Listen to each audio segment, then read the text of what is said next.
لا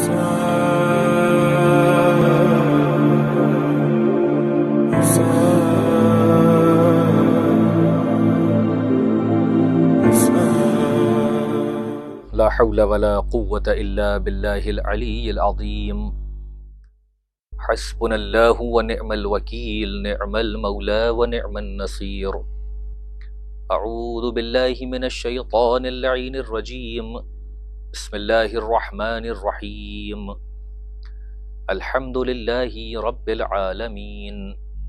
والصلاة والسلام على أشرف الأنبياء والمرسلين،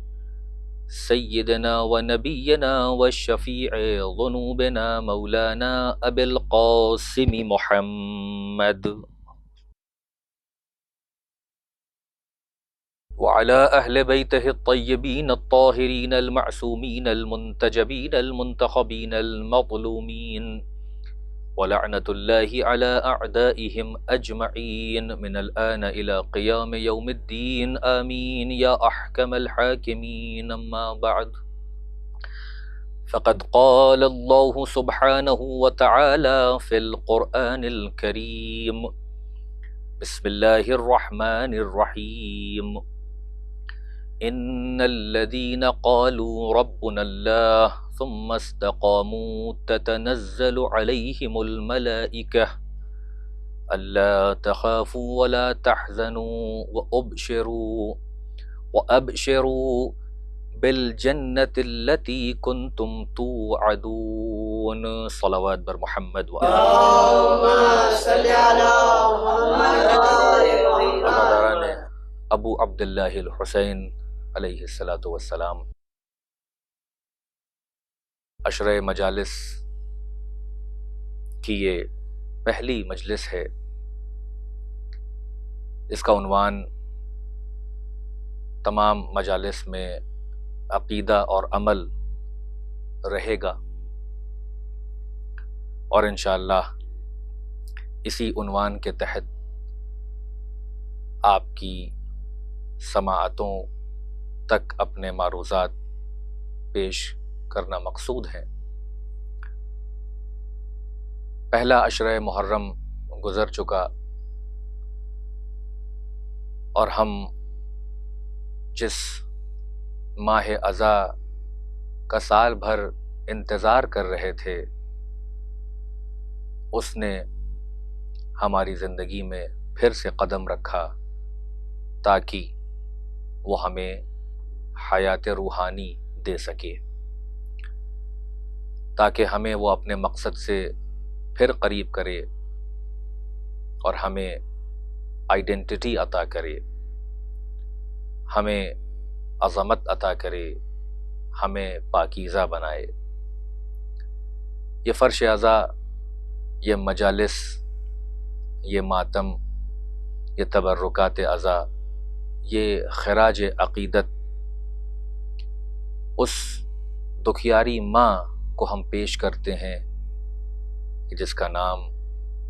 صدیقۃ الکبریٰ فاطمۃ الزہراء سلام اللہ علیہا ہے. ہماری پوری کوشش ہونی چاہیے کہ ہم بالخصوص ان ایام عزا میں اور عزاداری کو برپا کرنے میں نہایت خلوص سے تمام کام انجام دیں، اس لیے کہ اگر اس فرش عزا پر آنے کے بعد اور اس عزاداری کو برپا کرنے کے بعد بھی ہمارے اندر خلوص نہیں آیا، ہمارے اندر اگر ارتقاء نہیں آئی، اگر ہمارے اندر اگر ترقی نہیں آئی، ہمارے اندر اگر بہتری نہیں آئی، تو پھر شاید ہم نے اس ماہ عزا سے اور اس عظیم مکتب فکر سے کچھ حاصل نہیں کیا. انشاءاللہ ان 10 روز میں عقیدے اور عمل کے عنوان سے آپ کی خدمت میں معروضات پیش کرتا رہوں گا. آج کی یہ مجلس تمہیداً کچھ باتیں آپ کی خدمت میں پیش کرنا مقصود ہیں. اسلام اگر آپ غور کریں تو انہی 2 چیزوں کا نام ہے، یعنی عقیدہ اور عمل. پروردگار نے ہم کو جو نعمت عظمیٰ عطا کی ہے، یعنی دین، اور وہ بھی ایسا دین کہ جو دین مرتضوی ہے، جو دین مصطفوی ہے، جو دین حسینی ہے، اس میں جہاں عقائد ہیں وہیں عقائد کے ساتھ ساتھ اعمال بھی ہیں، یعنی اصول بھی ہیں اور فروع بھی ہیں۔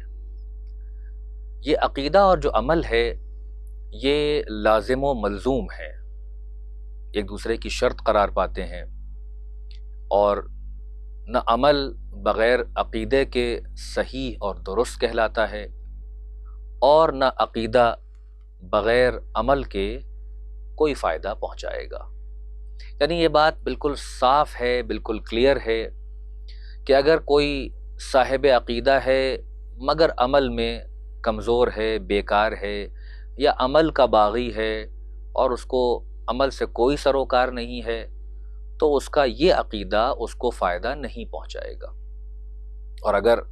کوئی عمل کی شدت پر بہت زور دیتا ہے، ہر وقت عمل کے لیے سرگرداں ہے، کوشاں ہے، لیکن اس کے عقائد درست نہیں ہیں،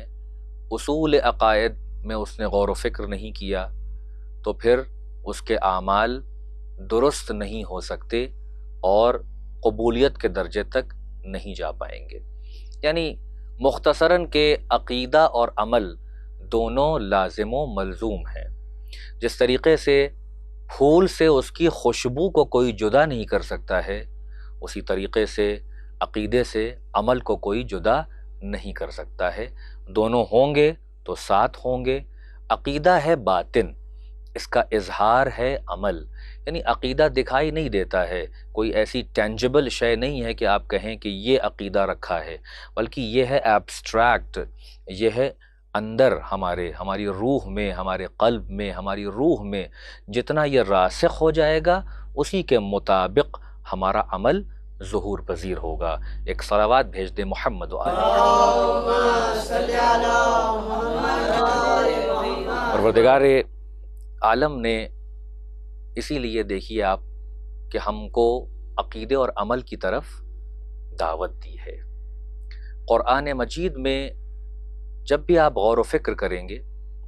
تو جہاں پر یا ایھا الذین آمنوا آیا ہے، اسی کے بعد عمل کی طرف دعوت دی گئی ہے۔ اور آپ جس ماہ اذا میں آ گئے ہیں، جس محرم اور جس عزاداری کو برپا کر رہے ہیں، یہ خود کربلا ایک ایسی درسگاہ ہے، ایک ایسی آفاقی یونیورسٹی ہے، ایک اعلیٰ ترین نمونہ ہے عقیدے اور عمل کا۔ تمہیداً کچھ باتیں عرض کرنا چاہتا ہوں۔ آپ کربلا معلیٰ پہ غور کریں، امام حسین علیہ السلام اور ان کے اصحاب باوفا علیہم السلام پر غور کریں۔ امام حسین کے ساتھ جو لوگ ہیں وہ ہر سن و سال کے لوگ ہیں، یعنی مولا نے کربلا کے اندر انسانیت اور دنیا بشریت کے لیے ہر طرح کا نمونہ عمل رکھ دیا ہے۔ اگر کوئی 6 مہینے کے بچے کے لیے چاہے کہ اس کو کیا کرنا چاہیے تو مولا نے اپنے ششماہے کو پیش کر کے بتایا۔ اگر کوئی کڑیل جوان کی بات کرے تو علی اکبر موجود ہیں نمونہ عمل کے طور پر۔ اگر کوئی 32 برس کے جوان کی بات کرے تو حضرت عباس علیہ السلام موجود ہیں۔ اگر کوئی بڑھاپے کی منزل میں قدم رکھتا ہے تو خود آقا موجود ہیں اور ان کے رفقا موجود ہیں۔ اگر نہایت بوڑھا ہو کوئی تو حضرت مسلم ابن اوسجہ جیسا کردار موجود ہے۔ یعنی بچوں کے لیے بھی سبق ہے، بوڑھوں کے لیے بھی سبق ہے، جوانوں کے لیے بھی سبق ہے، نوجوانوں کے لیے بھی سبق ہے، جو سن بلوغ کو نہیں پہنچے ہیں ان کے لیے بھی سبق ہے، جو آزاد ہیں ان کے لیے بھی سبق ہے، جو غلام ہیں ان کے لیے بھی سبق ہے۔ اگر خواتین ہیں، مؤمنات ہیں تو ان کے لیے بھی قدم قدم پر نمونہ عمل موجود ہیں اور سبق موجود ہے۔ خود حضرت زینب الکبریٰ سلام اللہ علیہا کی ذات مبارکہ ایک بہترین اسوہ اور نمونہ ہے تمام خواتین کے لیے۔ امام سجاد علیہ السلام موجود ہیں۔ تو آپ دیکھیں کہ اسی پر غور کریں آپ کہ یہ حضرت مسلم ابن اوسجہ اتنے بوڑھے ہیں بعض نے ان کی عمر 95 ایئرز، بعض نے 120 ایئرز لکھی ہے۔ اتنے بوڑھے ہیں کہ عصا کا سہارا لے کے چلتے ہیں، اتنے کمزور اور ضعیف ہیں کہ بغیر عصا کے آگے نہیں بڑھ سکتے ہیں، اور یہ جو بھویں ہیں ان کی وہ اتنی زیادہ جھک چکی ہیں بڑھاپے کی وجہ سے کہ وہ آنکھوں پر آ جاتی ہیں تو رومال باندھتے ہیں تاکہ دیکھ سکیں۔ اور یہ وہ صحابی ہیں کہ جو باعظمت صحابی ہیں، جنہوں نے رسول اللہ کے زمانے کو درک کیا، جنہوں نے امیر المؤمنین کے زمانے کو درک کیا، امام حسن کے زمانے کو درک کیا، اور اب امام حسین کے ساتھ موجود ہیں۔ اور جب شب عاشور ابو عبداللہ الحسین علیہ السلام اپنے اصحاب باوفا کو ان کا مقام جنت میں دکھا رہے تھے اور چراغ کو گل بھی کر دیا، قلعہ بیعت کو اٹھا بھی لیا، اس کے باوجود بھی کوئی مولا کے پاس سے ہلا بھی نہیں۔ سب نے یہی کہا کہ اے آقا، ہماری جنت آپ کے قدموں میں ہے۔ یہیں پر حضرت مسلم ابن اوسجہ کے وہ جملات مقتل میں موجود ہیں کہ آپ کہتے ہیں کہ آقا، کیا میں نے آپ کے نانا، آپ کے جد رسول اللہ صلی اللہ علیہ وآلہ وسلم کی خدمت نہیں کی اور ان سے وفاداری نہیں کی؟ مولا نے کہا بے شک۔ یہی جملہ امیر المومنین کے لیے دہرایا، کہا بے شک آپ ان کے اصحاب باوفا میں سے ہیں، آپ ان کے شیعوں میں سے ہیں۔ امام حسن علیہ السلام کے لیے کہا کہ بے شک آپ میرے بھائی کے شیعوں میں سے ہیں، آپ ان کے نہایت ہی مقرب اور باوفا صحابیوں میں سے ہیں، اور اس وقت آپ میرے مقرب ہیں۔ کہا مولا، جب میں آپ سب کا باوفا ہوں، آپ سب کا شیعہ ہوں، تو پھر مولا کل مجھے سب سے پہلے جام شہادت نوش کرنے کی اجازت دیں، سب سے پہلے میں آپ پر قربان ہونا چاہتا ہوں۔ اب یہاں پہ میں روک کے ایک جملہ کہنا چاہتا ہوں کہ دیکھیے، اسلام ہے عقیدہ و عمل۔ حضرت مسلم ابن اوسجہ کا عقیدہ راسخ عقیدہ، اللہ کی وحدانیت کا اقرار تو اس میں استقامت، رسول اللہ کی رسالت کا اقرار تو اس میں استقامت، امیر المؤمنین کی ولایت کا اقرار تو اس میں استقامت، امام حسن و حسین کی ولایت و امامت کا اقرار تو اس میں استقامت، عقائد کی منزل میں مستقیم ہیں اپنے عقیدے میں اور بالکل ڈٹے ہوئے ہیں، سیسا پلائی ہوئی دیوار ہیں، اور عمل کی منزل میں یہ شوق شہادت بتا رہا ہے، یہ تمام رسول اللہ سے لے کے اور امام حسین تک وفاداری کا نبھانا، ساتھ ساتھ چلنا، ساتھ اٹھنا، ساتھ بیٹھنا، اپنے وقت کے امام کے چشم و ابرو پر نگاہ رکھنا، یہ بتا رہا ہے کہ اس انسان کا عقیدہ جتنا پختہ ہے اتنا ہی اس کا عمل بھی پختہ اور مضبوط اور اعلیٰ درجے کا ہے۔ تبھی یہ کہہ رہے ہیں کہ مولا مجھے جام شہادت نوش کرنے دیں، سب سے پہلے میں آپ پر سب سے پہلے اپنی جان کو قربان کرنا چاہتا ہوں۔ تو عزیزان محترم، آپ دیکھیں کہ کل تک عصا ساتھ تھا،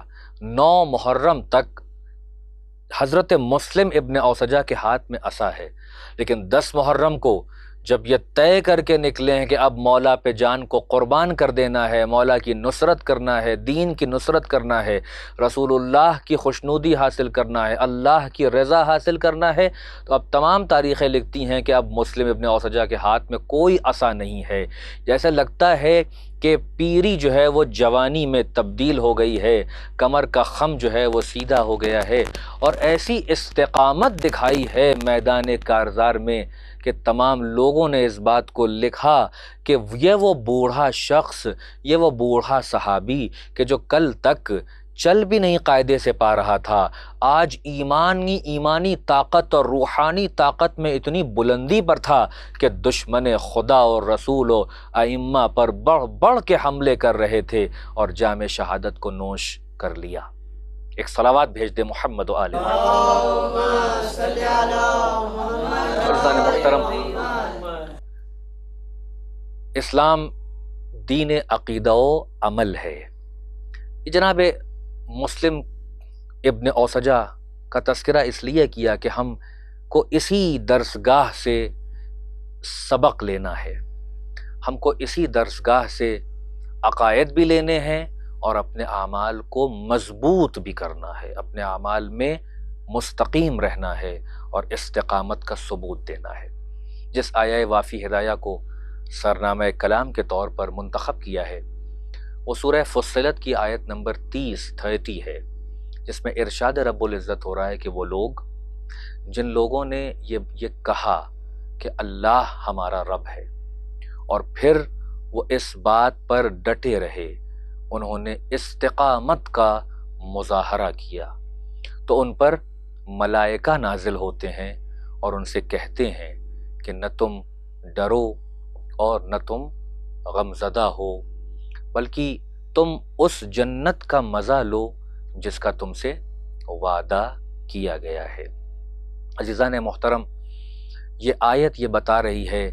کہ یہ وہ لوگ ہیں کہ جنہوں نے اللہ کی ربوبیت کا اقرار کیا اور پھر زندگی بھر استقامت کا مظاہرہ کیا۔ انہی کے لیے ملائکہ آگے بڑھ کے کہتے ہیں کہ نحن اولیاؤکم، ہم تمہارے دوست ہیں، فی الحیات الدنیا والآخرہ، یعنی اس دنیا میں جہاں بھی تم تھے ہم تمہارے ساتھ تھے، تم سفر میں تھے ہم سفر میں تمہارے ساتھ تھے، تم حضر میں تھے ہم حضر میں تمہارے ساتھ تھے، تم باہر نکلتے تھے ہم باہر تمہارے ساتھ تھے، تم گھر میں رہتے تھے ہم گھر میں تمہارے ساتھ تھے، تم سوتے تھے ہم تمہارے ساتھ تھے، تم جاگتے تھے ہم تمہارے ساتھ تھے، تم نے جہاں جہاں بھی زندگی کا لمحہ گزارا ہر جگہ ہم تمہارے ساتھ تھے، ہم تم کو بلاؤں سے محفوظ رکھتے تھے، ہم تم کو گناہوں سے دور رکھتے تھے، ہم تمہاری مشکلات میں مدد کرتے تھے، اور اس زندگی کے خاتمے تک ہی ہم تمہارے ساتھ نہیں ہیں بلکہ ہم اس زندگی کے بعد بھی تمہارے ساتھ رہیں گے فی الآخرہ، یعنی جب تمہیں سب لوگ قبر میں لٹا کر چلے جائیں گے اور تمام دنیاوی رشتے اپنے اپنے گھروں کو چلے جائیں گے، اب کیونکہ وہ قبر میں نہیں آ سکتے، قبر میں تمہارے اندر آ کے تمہاری مدد نہیں کر سکتے، ہاں باہر سے ایصال ثواب ضرور کر سکتے ہیں، مگر قبر کی تنہائی کو دور کرنے کے لیے بھی تمہیں مونس و مددگار چاہیے، تو ہم ملائکہ تمہارے وہاں بھی مونس اور مددگار ہیں، اس لیے کہ تم نے اللہ کی ربوبیت کا اقرار کیا اور اس میں تم نے استقامت دکھائی ہے، لہٰذا نہ اب تمہارے لیے کوئی خوف ہے، نہ تمہارے لیے کوئی حزن اور ملال اور غم ہے۔ ایک صلوات بھیج دیں محمد و آل محمد۔ عزیزان محترم، یہ جو لوگ ہیں جن کے بارے میں بات کیا جا رہا ہے، جنہوں نے ربنا اللہ کہا،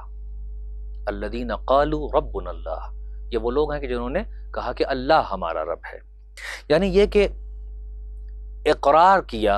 اللہ کی ربوبیت کا۔ میں یہاں پہ ایک گوشہ اپنے سننے والوں کی خدمت پہ پیش کرنا چاہتا ہوں کہ اقرار انسان بہت سی چیزوں کا کرتا ہے۔ عقائد کی منزل میں زبان سے کہہ دینا کہ میں اللہ کو ایک مانتا ہوں، اس کو احد مانتا ہوں، اس کے صفات کا قائل ہوں، میں اس کے انبیاء اور مرسلین پر ایمان رکھتا ہوں، اور تمام جو عقائد کی منزلیں ہیں اس کو مانتا ہوں، لیکن اس کے باوجود میں ایک مثال دوں کہ ایک انسان نے اقرار تو کیا کہ اللہ اس کا رب ہے، اللہ رازق ہے، اللہ مالک ہے، اللہ پر توکل ہونا چاہیے۔ اب اس نے کاروبار شروع کیا، ایک بزنس شروع کیا، اللہ پر کی ربوبیت پر اقرار بھی ہے، مگر ہر وقت یہ فکر ہے کہ کہیں سرمایہ ڈوب نہ جائے اور اللہ کو عملی طور پر مائنس کر کے سرمایے پر پورا دھیان،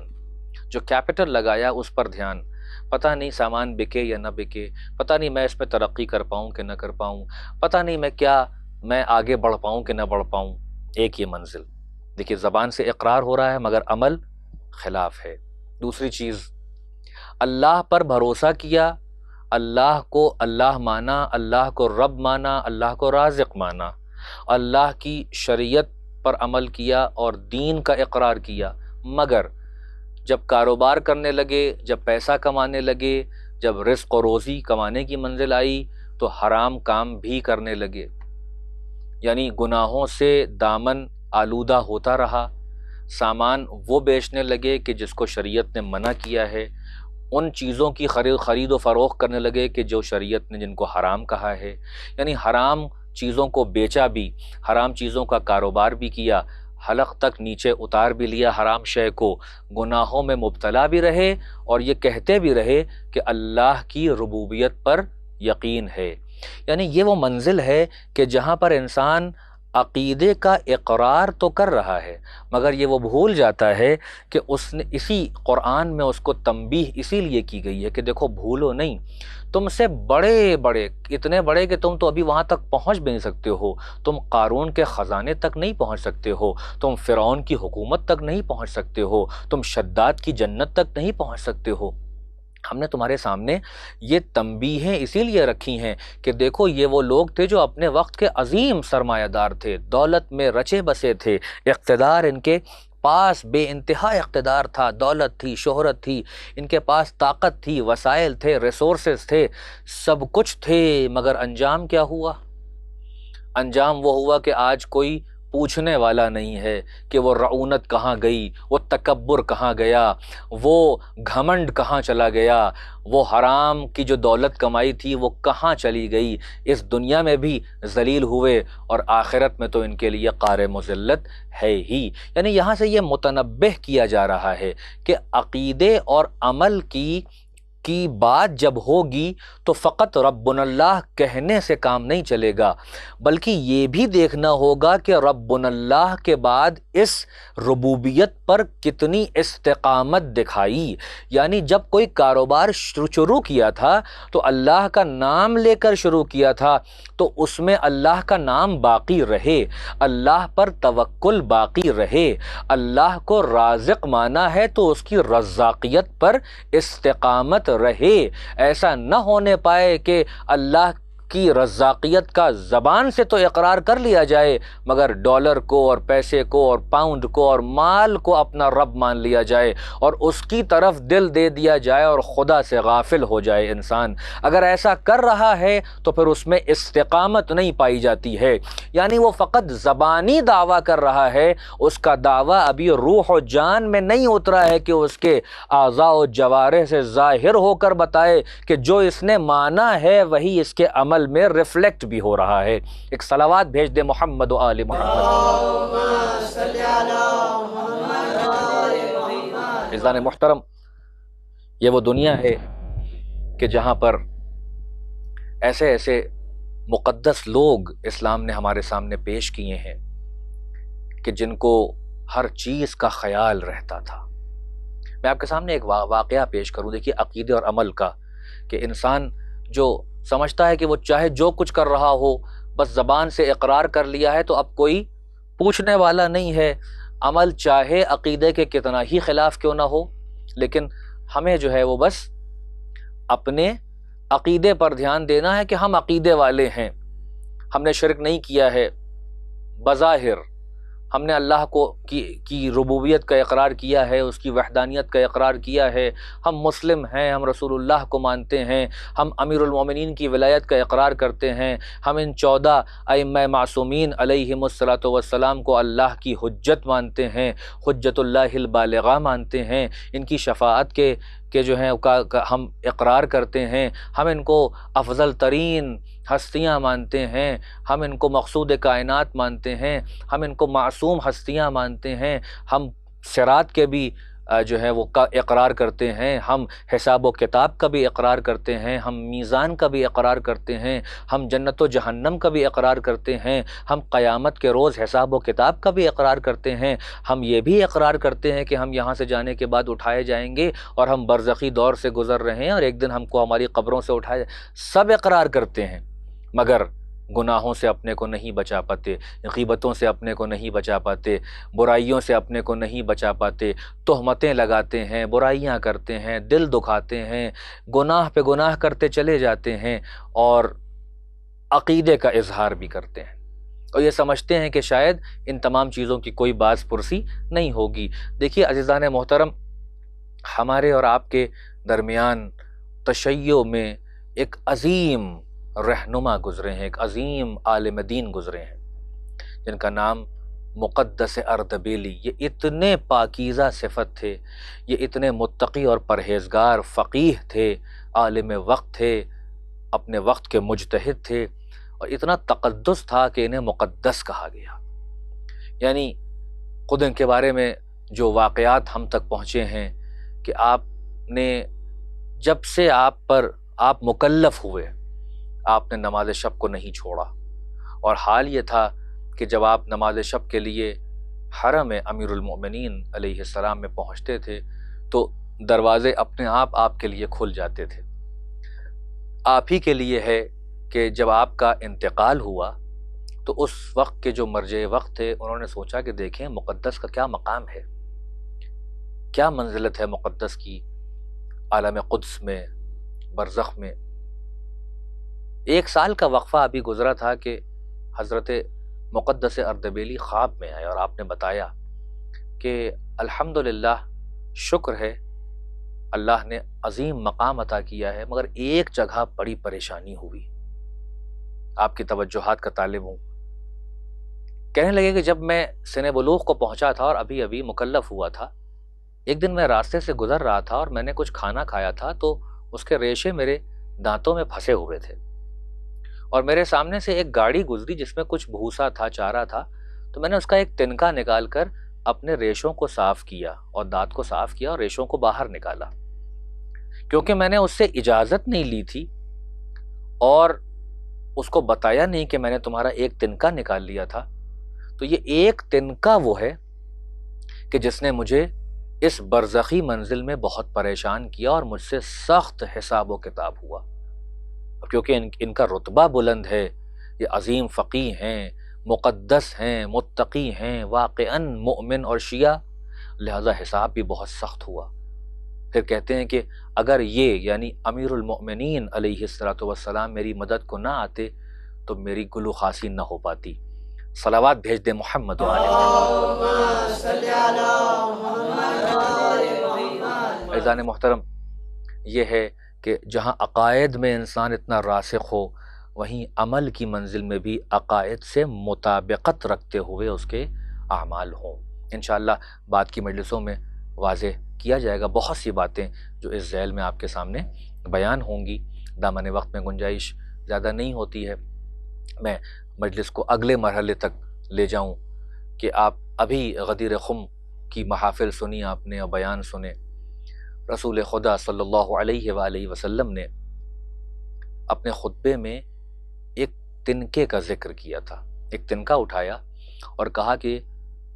کیا تم لوگ اس بات کا اقرار کرتے ہو کہ میں نے اس تنکے کے بھی مسائل اور اس کے بارے میں جو شرعی اور دینی حکم ہے وہ تم تک پہنچایا ہے یا نہیں پہنچایا ہے؟ تو سب نے کہا کہ یا رسول اللہ آپ نے اس تنکے تک بھی مسائل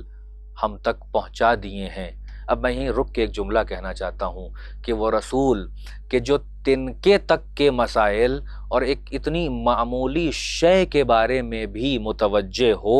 اور تنبیہ کرے اور اس کے مسائل لوگوں تک پہنچا دے، یہ کیسے ممکن ہے کہ اپنے جانے کے بعد وہ امت کو بغیر کسی ہادی اور رہنما اور خلیفہ اور ولی کے چھوڑ کے چلا جائے اور کوئی انتظام نہ کرے؟ ایک صلوات بھیج دے محمد و آل محمد. عزیزان محترم، عقیدے اور عمل کے عنوان سے جو گفتگو ہو رہی ہے اس میں آپ کے سامنے تمہیداً بہت سی باتیں عرض کی جا رہی ہیں. عزیزان محترم، ہم اور آپ جس دنیا میں سانس لے رہے ہیں یہ وہ دنیا ہے کہ جہاں پر مختلف قسم کے عقائد پائے جاتے ہیں. آپ دیکھیں تو ہر مذہب میں عقیدہ بھی پایا جاتا ہے اور عمل بھی پایا جاتا ہے، اور اسلام وہ دین ہے کہ جس نے عمل کو اکاؤنٹیبلٹی تک میں شمار کیا ہے کہ جو بھی ہم عمل کریں وہ بیکار نہیں ہوگا، وہ برباد نہیں ہوگا، بلکہ ہر انسان ہر لمحہ اپنے اعمال پر اکاؤنٹیبل ہے، یعنی اس سے سوال ہوگا تم نے ایسا کیوں کیا. اور آپ قرآن مجید میں آئے اگر تو قرآن مجید نے باقاعدہ اس پر آیت رکھی کہ کوئی بھی اگر عمل خیر کرے مثقال خیرن ذرۃ خیرن یرہ، یعنی اگر کوئی مسقال بھر بھی، ایک ذرے بر بھی عمل کرے، وہ عمل اگر اس کے ذرہ بر بھی ہو تو، اور وہ عمل خیر ہو تو پھر وہ اس عمل کو دیکھے گا، اور اگر اس نے شر کیا ہے، گناہ کیا ہے، فساد کیا ہے، برائی کی ہے، اور وہ برائی بھی اگر ذرہ برابر ہوگی تو وہ بھی اسے دیکھے گا۔ کیا لطافت ہے، خیر ہو اور شر ہو دونوں کو اللہ دکھا دے گا۔ اللہ نے یہ نہیں کہا کہ ہم اس کی جزا تمہیں دے دیں گے، یا یہ نہیں کہا کہ مار کے تمہیں ایسا کر دیں گے۔ اگر انسان مر جائے اور مرنے کے بعد اس کو جو ہے وہ اس کی سزا و جزا مل جائے تو بغیر دکھائے ہوئے اگر، تو اس کا مطلب یہ ہوا کہ جتنے گناہ کیے تھے، جتنی برائیاں کی تھیں، جتنے اپنے دامن کو دھبے لگائے تھے، وہ ہم نے کیا اور ہم بھول گئے اور ختم ہو گیا، اور پھر سیدھے اس کا رزلٹ مل گیا۔ نہیں، یہاں پر ایک پروسیس ہے کہ جو تم نے کیا تھا تم کو اسے دکھایا جائے گا، تم اس پروسیس سے گزارے جاؤ گے تاکہ تمہیں احساس ہو کہ تم جو کر رہے ہو وہ بیکار نہیں جا رہا ہے۔ اگر وہ خیر ہے تب بھی وہ محفوظ ہے، اور اگر شر ہے تب بھی وہ محفوظ ہے۔ یعنی تمہیں دکھایا جائے گا کہ تم نے کیا کیا کیا تھا۔ اگر نیکی کی تھی تو نیکیاں دکھائی جائیں گی، کسی کی مدد کی تھی، کسی کو سہارا دیا تھا، کسی کو خوش ہو کے دیکھ لیا تھا، کسی کی پیسے سے مدد کر دی تھی، کسی کو پڑھا کے مدد کر دیا تھا، کسی کو راستہ بتا کے مدد کیا، کسی کو انکریج کر کے مدد کیا، کسی کو اپریشیٹ کر کے مدد کیا، تو ہم تمہیں تمام اعمال کو دکھائیں گے۔ اور اگر گناہ بھی کیا ہے اور شر کیا ہے تو وہ بھی تمہارے سامنے، یعنی تمہارے سامنے تمہاری زندگی کی مکمل ویڈیو ہم چلا کے بتا دیں گے۔ لیکن ایک عجیب نقطہ یہاں پہ ذہن میں آ رہا ہے، جہاں پر خیر اور شر کی ایک ساتھ بات کی ہے وہاں کہا ہے کہ ہم تمہیں دکھا دیں گے، لیکن جہاں صرف خیر کی بات کی ہے وہاں کہا کہ وہ ہمارے ساتھ محفوظ ہے اور ہمارے پاس اس کی جزا تمہارے لیے رکھی ہوئی ہے۔ یعنی تم پریشان نہ ہونا، بلکہ تم جو کچھ اپنی زندگی میں کر رہے ہو خیر، جسے تم آگے بھیج رہے ہو، وہ اللہ کے یہاں محفوظ کیا جا رہا ہے۔ یعنی وہ کتنا کریم ہے، آپ غور کریں عقیدے اور عمل کی روشنی میں، کہ ہم عقیدہ جو چاہے رکھ رہے ہوں، جتنا ربنا اللہ کہہ رہے ہوں، لیکن عمل کی دنیا میں لغزشیں ہو رہی ہیں، خرابیاں ہو رہی ہیں، پریشانیاں موجود ہیں، ہم گناہ پہ گناہ کرتے چلے جا رہے ہیں، لیکن وہ ہے کہ ستار العیوب ہے۔ ہمارے سامنے اس نے مثالیں بھی رکھی ہیں، شداد کی، فرعون کی، حامان کی، یزید کی، اور جو قاتلان ائمہ معصومین ہیں، جو دشمنان اہل بیت ہیں، سب کی زندگی ہمارے سامنے ہے۔ لیکن اس کے باوجود بھی ہم جو ہیں وہ اس سے سبق نہیں لے رہے ہیں، ہم غیبت میں مبتلا ہیں، ہم جو ہیں وہ غصب کر رہے ہیں دوسروں کی زمینوں کو، ہم مال امام بھی کھا جاتے ہیں، ہم جو ہیں وہ مومنین کو پریشان بھی کرتے ہیں، بندگان خدا کو ہرٹ بھی کر دیتے ہیں، اور صبح سے شام کتنے گناہ کر رہے ہیں، مگر اس کا کرم دیکھیے کہ دسترخوان نعمت ہم سے چھینا نہیں ہے، دسترخوان نعمت ہم سے دور نہیں ہوا ہے، بلکہ ہم گناہ پہ گناہ کرتے چلے جا رہے ہیں، اور وہ گناہ پہ پردے ڈالتا چلا جا رہا ہے، اور یہی کہہ رہا ہے کہ ہم تم کو مختلف موقع دے رہے ہیں، کبھی عرفات میں آ کے گناہوں کو بخشوا لو، کبھی شبہ قدر میں آ کے گناہوں کو بخشوا لو، کبھی 15 رجب کو گناہوں کو بخشوا لو، کبھی 15 نیمہ شعبان کو گناہوں کو بخشوا لو۔ مختلف راتیں آئیں گی، مقدس راتیں، جہاں خلوص دل کے ساتھ اے میرے بندے تو توبہ اور استغفار کرتا چلا جا، میں ہوں تجھے بخشنے والا، تو مجھے آواز تو دے، میں لبیک یا عبدی کہہ کے تیری مدد کو آ جاؤں گا، تیری نصرت کروں گا، تجھے اکیلا نہیں چھوڑوں گا، مگر شرط یہ ہے کہ جب تو نے مجھے رب مانا ہے، جب تو نے مجھے خالق مانا ہے، رازق مانا ہے، میرے دین کو مانا ہے، میرے بھیجے ہوئے رسول کو مانا ہے، میرے منصوص ولی کو مانا ہے، ائمہ معصومین کو مانا ہے، تو پھر اس پر استقامت بھی دکھا، اس پر لغزشوں کو اپنی زندگی میں اپنی ہیبٹ نہ بنا لے، اپنا وطیرہ نہ بنا لے، بلکہ جب تجھے توفیق حاصل ہو، ہدایت حاصل ہو، فوراً ہماری طرف متوجہ ہو کر صدق دل سے توبہ کر، ہماری بارگاہ میں دعا کر، ہم تجھے استقامت عطا کریں گے۔ ایک صلوات بھیج دے محمد و آل محمد۔ اللهم صل على محمد وآل محمد۔ وہ لوگ کہ جنہوں نے ربنا اللہ کہا، اس سے اگر کوئی یہ سمجھے کہ فقط ربنا اللہ کہہ دیا جائے اور سارے کام باقی کے کسی عقیدے پر عمل کرنے کی ضرورت نہیں ہے، یا جو فروعات ہیں وہ بھی سب مائنس ہو جائیں گے، فقط ربنا اللہ کہنا ہے اور استقامت دکھانا ہے، تو یاد رکھیے گا یہ جو آیت ہے الذین قالوا ربنا اللہ ثم استقاموا، یہ ان لوگوں،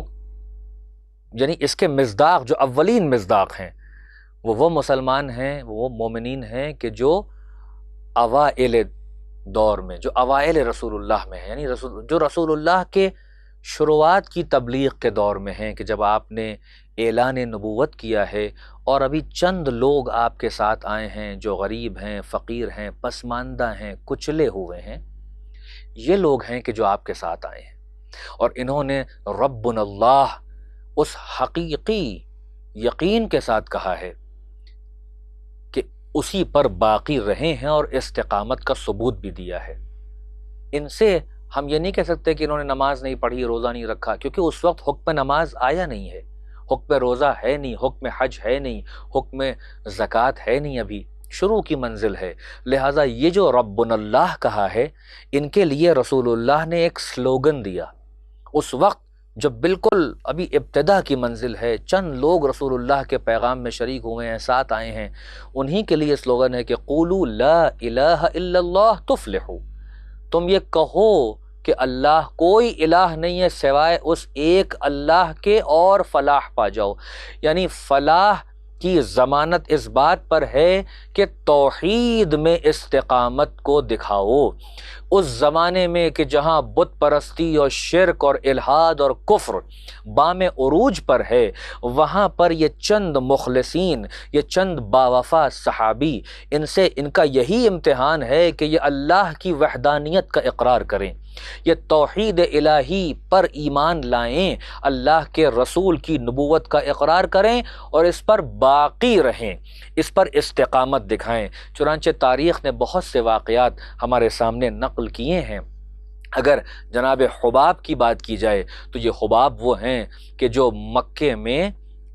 لوہار ہیں، لوگوں کی سامان بناتے ہیں، اوزار بناتے ہیں، بہت بڑا کام کرتے ہیں، مگر ان کے دل میں نور الہی اتر آیا، انہوں نے توحید کا اقرار کیا، انہوں نے ربنا اللہ کہا حقیقی ایمان کے ساتھ۔ لہذا کیا ہوا؟ مکے والے ناراض ہو گئے، ان پر غصہ کیا، ان کو بہکایا، ان کو ڈرایا، ان کو دھمکایا، لیکن یہ نہیں مانے اور استقامت دکھاتے رہے، یہاں تک کہ ان پر اتنا ظلم کیا، اتنا تشدد کیا کہ ان کی جان تک چلی گئی، مگر یہ آخر وقت تک لا الہ الا اللہ کہتے رہے، ربنا اللہ کہتے رہے، یعنی اللہ کی وحدانیت کا اقرار کرتے رہے۔ ایسے ہی لوگوں کے لیے ہے کہ جنہوں نے ربنا اللہ کہا پر اس پر ڈٹے رہے، سیسا پلائی ہوئی دیوار ہو گئے، ان کے پائے استقامت میں تاریخ نے کبھی کوئی لغزش نہیں دیکھی ہے۔ یہی وہ لوگ ہیں کہ جن پر ملائکہ نازل ہوتے ہیں اور ان سے کہتے ہیں کہ اللہ تخافوا ولا تحزنوا، نہ تمہیں خوف کرنے کی ضرورت ہے، نہ تمہیں غم و الم دکھانے کی ضرورت ہے، نہ تمہیں غمزدہ ہونے کی ضرورت ہے، بلکہ ہم تمہیں بشارت دیتے ہیں کہ تمہارے لیے جنت ہے جس کا وعدہ کیا گیا ہے۔ ایک صلوات بھیج دے محمد و آل محمد۔ محترم بات کو سمیٹتے ہوئے، یہ تو اوائل کی منزل ہے، شروع کے دور کی منزل ہے۔ جب ہم امیر المؤمنین علیہ الصلوۃ والسلام کے دور میں آتے تو وہاں بھی ہمارے لیے بہترین نمونے موجود ہیں۔ کیا آپ نے حضرت محمد ابن ابی بکر کے احوال نہیں سنے اور پڑھے؟ یہ وہ ہیں کہ جو پختہ شیعہ علی ہیں، یہ وہ ہیں کہ جو صراط مستقیم علی پر گامزن ہیں کہ ایک لمحے کے لیے بھی ادھر سے ادھر نہیں ہوتے ہیں، جبکہ ان کے زمانے کی جو طاقت ہے، جو باطل طاقت ہے، وہ پوری کوشش کر رہی ہے کہ محمد ابن ابی بکر کو امیر المؤمنین کی محبت سے دور کر دیا جائے، امیر المومنین کی محبت پر جو استقامت لازمی ہے اس استقامت سے دور کر دیا جائے، ان کے پیروں میں لغزش آ جائے، ان کا ایمان ڈگمگا جائے، ان کو دولت دے کر، ان کو دنیا کے مال دے کر، ان کو زیبائش دے کر، آرائش دے کر ہر طریقے سے کوشش کی جا رہی ہے، یہاں تک کہ جب یہ نہیں مانے اور بالکل اپنے عقیدے میں راسخ رہے اور عمل کی بلندی پر دکھائی دیے تو اب باطل سے رہا نہیں گیا تو ان کو شہید کیا۔ قتل کرنے کے بعد گدھے کی کھال میں ان کی جسم مبارک کو سل کر اس میں آگ لگا دی گئی، لیکن اس کے باوجود بھی تاریخ شاہد ہے کہ محمد ابن ابی بکر اپنے آقا اور مولا کی ولایت کا اقرار کر رہے تھے اور اپنے ایمان کا اظہار کر رہے تھے۔ کیا آپ نے حضرت میثم تمار کے بارے میں نہیں سنا؟ دیکھیے عقیدہ اور عمل کہ جتنے یہ پختہ ہیں اپنے عقیدے میں اور جتنا عقیدہ ان کی دل و جان اور خون میں راسخ ہو گیا ہے اسی طریقے سے ان کا عمل بھی ہے۔ یہ میثم تمار کوئی معمولی شخصیت کا نام ہے؟ اپنے زمانے کا فقیہ، مفسر قرآن، اپنے زمانے کا بلند ترین عارف، حقیقی شیعہ امیر المؤمنین، پیروی محمد و آل محمد، یہ پیروں ہیں محمد و آل محمد کے، یہ ہیں وہ کہ جن کو دیکھ کے لیے کہ جنت مشتاق ہوتی ہے، لیکن کیا حال ہوا؟ یعنی ظالم نے میثم تمار کو بے دردی سے قتل کیا ہے، دیر لگایا ہے قتل کرنے میں، ہاتھ کاٹے، پیر کاٹے، زبان آخر میں گدی سے کھینچ لی ہے، مگر تاریخ شاہد ہے قتل ہونے کے بعد، ہاتھ پیر کٹوانے کے بعد، سولی پہ چڑھنے کے بعد، زبان گدی سے کھنچوانے تک امیر المومنین کی ولایت کا اقرار کرتے رہے، فضائل حقہ کو بیان کرتے رہے، امیر المومنین کے صفات کو ظاہر کرتے رہے، آپ کے مناقب کو دہراتے رہے اور اپنی شیعیت کا اظہار کرتے رہے باطل کے سامنے۔ یہ وہ ہیں کہ جو استقامت کی اعلیٰ منزل پر فائز ہیں کہ جن پر اللہ اور ان کے ملائکہ سلام بھیجتے ہیں، اور اہل بیت ان کو دیکھ کر فخر کرتے ہیں کہ ایسے ہیں ہمارے شیعہ۔ کس کس کا نام لیا جائے؟ حضرت حجر ابن عدی یا عدی، اتنا ظلم کیا گیا کہ ایک ایک انگلی کو کاٹا جا رہا ہے، تمام طریقے سے مظالم ڈھانے کے بعد بھی ہاتھوں کو کاٹ دیا گیا، انگلیوں کو کاٹ دیا گیا۔ تاریخ گواہ ہے کہ اپنے کٹے ہوئے ہاتھوں کو یوں کر کے اور کوہنیوں کے بل اپنے سر کو اٹھا کر یہ کہتے ہیں کہ السلام علیک ایھا الصدیق الاکبر، اے میرے مولا امیر المومنین سلام ہو آپ پر کہ آپ صدیق اکبر ہیں۔ یہ ہیں وہ شیعہ کہ جن کا عقیدہ پختہ ترین، راسخ اپنے عقیدے میں، جن کا عمل ان کے عقیدے کی عکاسی کر رہا ہے۔ ایک صلوات بھیج دے محمد عزیزان محترم، اب دامن وقت میں گنجائش نہیں ہے، لہٰذا بات کو سمیٹتے ہوئے کہ جن لوگوں کو اس آیت میں ایڈریس کیا گیا ہے یہ وہ لوگ ہیں، یہ وہ عام مومنین ہیں کہ جن کے نفس امارہ، جن کا کبھی غلبہ پا لیتا ہے، کبھی وہ کام نہیں کر پاتا ہے۔ انسان کے اندر نفس امارہ ہے، نفس لوامہ ہے، قوت عاصمہ ہے، قوت شہوانیہ ہے، الگ سے ابلیس ہے کہ جو باہر سے بہکا رہا ہے، قوت رحمانیہ اندر ہے کہ جو گناہوں سے بچاتی ہے۔ ایسے لوگوں کو ملائکہ بھی بچاتے رہتے ہیں گناہوں سے، اس کے باوجود بھی نفس ہے، اس کی خرابیاں ہیں، اس کی برائیاں ہیں، اس کی لغزشیں ہیں، ان سے گناہ ہوئے ہیں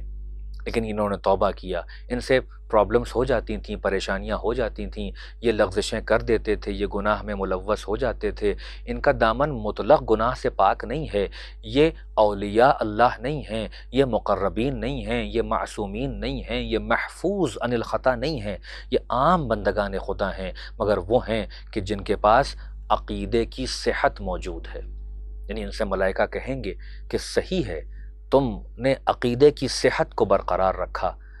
عمل کی صحت میں بھی کوشش کرتے رہے کہ بہتر سے بہتر عمل ہو، عقیدے کے مطابق عمل ہو، مگر لغزشیں کر دیتے تھے، گناہ کر بیٹھتے تھے، مگر ندامت کا احساس رہتا تھا،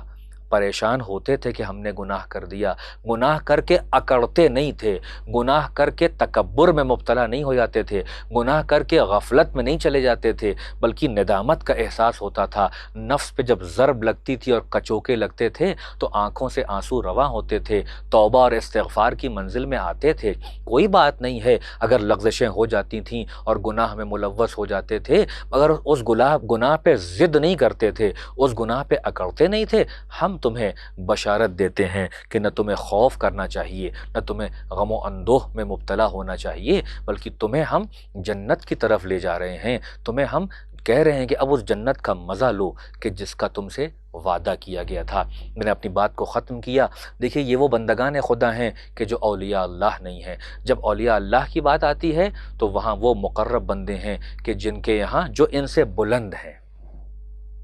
جو دوست ہیں، اتنے بلند ہیں کہ اب وہاں گناہ کا تصور نہیں ہوتا ہے، وہاں آمدن کوئی گناہ نہیں ہوتا ہے۔ یہ وہ بندگان خدا ہیں کہ جو اپنے مستحبات کو بھی ادا کرتے ہیں، واجبات کو بھی ادا کرتے ہیں، مکروہات سے بھی پرہیز کرتے ہیں۔ یعنی ایک تو مقام عظمیٰ عصمت کبریٰ والے لوگ ہیں، عصمت کبریٰ کے جو تربیت یافتہ لوگ ہیں، جو عصمت کبریٰ کے دامن سے متمسک رہے، اٹھنا بیٹھنا جاگنا سونا ہر چیز یہ اہل بیت کے سامنے کرتے رہے، اہل بیت کی مرضی کے مطابق کرتے رہے۔ یہ ان اولیاء اللہ کی بات ہو رہی ہے۔ اور ان اولیاء اللہ سے پہلے ایک گروہ اور ہے کہ جو اس عام مومنین اور اولیاء اللہ کے بیچ میں ہے، یعنی یہ وہ لوگ ہیں کہ جن کو ملائکہ آ کے کہتے ہیں کہ سلام طیبین، تم پر سلام ہو اے پاکیزہ لوگوں۔ یعنی تم وہ تھے کہ جو مستحبات بھی ادا کرتے تھے، واجبات میں کوتاہی نہیں کرتے تھے، مستقل اپنے کو گناہوں سے بچاتے تھے، اور ساتھ میں عبادات میں مخلص تھے، عقیدے کی صحت بھی ساتھ رکھتے تھے، اعمال کی صحت پر بھی غور و فکر کرتے تھے۔ تم ان سے ایک درجہ بلند ہو، لہذا تم وہ ہو کہ جن کو قرآن نے طیبین کہا، یعنی پاک و پاکیزہ حالت میں تم اس دنیا سے جا رہے ہو۔ اور آخری منزل جو ہے جو مومنین میں وہ اولیاء اللہ کی ہے، یعنی وہ لوگ کہ جن کے لیے کہ نہ کوئی حزن ہے نہ کوئی ملال ہے۔ یہ اولیاء اللہ آپ کو دیکھنا ہو، اگر میں جس کانٹیکس میں اولیاء اللہ کہہ رہا ہوں، تو کربلا سے بڑھ کر اور کہیں اولیاء اللہ ہمیں دکھائی نہیں دیتے ہیں۔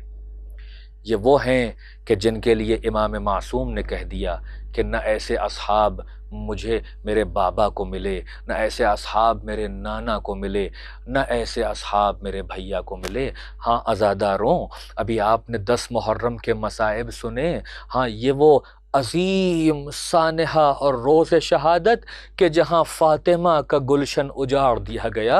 جہاں حسین کے اصحاب کو بے دردی سے شہید کر دیا گیا، جہاں رفقائے حسین اصحاب حسین ارے ایک ایک کر کے جام شہادت نوش کر چکے، یہاں تک کہ زہرا کا لال بھی بے دردی سے 3 دن کا بھوکا اور پیاسا قتل کر دیا گیا۔ ہائے ظالم کو ذرا سا رحم نہ آیا، اور فقط قتل حسین کو نہیں کیا ہے، ارے حسین کی لاش پر گھوڑے بھی دوڑائے ہیں۔ ہائے جسم اطہر حسین کہ جس پر اس شدت سے گھوڑے دوڑائے گئے کہ امام زمانہ زیارت ناہیہ میں کہتے ہیں کہ میرا سلام ہو اس جد پر کہ جس کی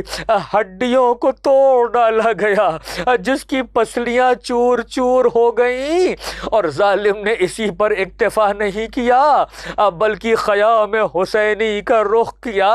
ارے خیام حسینی میں آگ لگا دی گئی،